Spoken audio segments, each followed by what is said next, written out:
This is actually my Winchells, all right? My dad took this photo in 1984 in Sepulveda, which is now known as North Hills. But this was the Winchells I grew up going to. It's now Yum Yum Donuts. Hey, Evan, where are we eating? Winchells Donuts, LA classic. Let's go.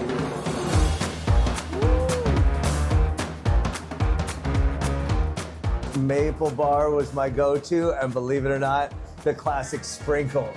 Every Friday, my dad would take me to Winchells. Hello, how are you? May I please get a maple bar and a sprinkle cake donut? Says Winchell's like LA's first donut shop? It's not necessarily LA's first. I mean, donuts existed in Los Angeles prior, but Verne Winchell in 1948, he was a jukebox salesman. He was a used car salesman, and he wanted to open a hamburger stand, but there were too many hamburger stands opening up at the time. So somebody, I think it was a childhood friend, told him there was a large profit margin in donuts. So he's like, all right, I'll open a donut house in Temple City, 1948, opened his first donut house, and it did well. He was making fresh donuts. He invented what was called the Winchell's Dozen, where he would give you 14 donuts for the price of 12. So he expanded to Southgate, to Huntington Park.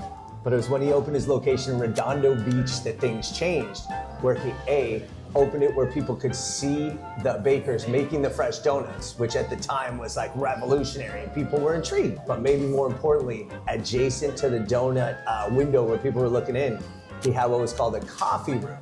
And now this essentially what we're in right here, you know, we're sitting down eating donuts. It's a big coffee room where people would chill and eat donuts and drink coffee, which at the time was revolutionary. And that's when Winchells took off and started really expanding and growing. They still open 24 hours? To this day, they're open 24 hours, so the business model must work. Winchells expanded 20 a year, 30 a year. Before you knew it, they had 360 locations. They merged with Denny's in 1968. Denny's actually started as a donut shop. It was Danny's Donuts. Wait, Denny's started as Denny's started as a donut shop. So it's kind of like a complementary business, even though Denny's had gotten into the diner business at that time.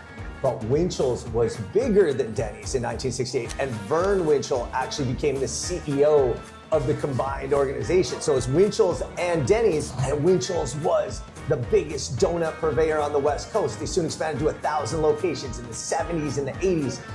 But then all of a sudden, the donut competition got fierce. Ted Noy, the new donut king, started opening independent donut shops all throughout LA and Southern California. The pink box kind of replaced the Winchells Dozen.